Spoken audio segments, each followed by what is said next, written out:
15 may Xalqaro oila kuni. Oila jamiyatning asosiy bo'g'ini sanaladi. Shu boisdan oilalar tinchligini saqlash, xonadonlarda farovonlikni ta'minlash maqsadida yurtimizda qator chora-tadbirlar olib borilmoqda.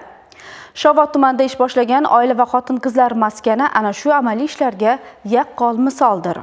Shovot tumanining Asaviy mahallasida ish boshlagan oila va xotin-qizlar maskani qulay imkoniyatlar va yangi ish o'rinlari yaratilishiga hissa bo'lib qo'shildi. Maskanning ochilish marosimida so'z olganlar ayni shu jihatga to'xtalib, bu yerda mahalla xotin-qizlari uchun ko'plab sharoitlar mavjudligiga urg'u berishdi. Jumladan, xotin-qizlar bandligi va salomatligini mustahkamlash markazida bir nechta yo'nalishlarda xotin-qizlar kasb-hunarga o'qitiladi. Tikuvchilik va kasanachilik, quroqchilik va zardozlik bo'yicha qiziqishi bor, o'z-o'zini band qilish istagidagi ayollar kasb sirlarini o'rganib, sertifikat egasiga aylanadi. Keyinchalik ularning o'zlari mustaqil faoliyat boshlashi mumkin. Shuningdek, maskanda yosh kelin-kuyovlarni oilaviy hayotga tayyorlash hamda ajrimlarni oldini olish uchun turli o'quvlar tashkil qilindi.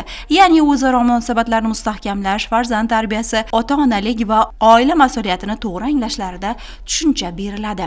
Maskanda psixolog xizmati ham yo'lga qo'yilgan bo'lib, turmushida muammolarga uchragan va psixologik yordamga muhtoj aholi vakillari bilan ishlash yo'lga qo'yildi. Oila va xotin-qizlar maskanining ishga tushirilishi 30 ta yangi ish o'rinlari yaratish, kasb-hunar va tadbirkorlikda oilalarni qo'llab-quvvatlash, aholining ijtimoiy va psixologik muammolariga shu yerning o'zida yechim topish va ko'mak berishga katta hissa qo'shadi.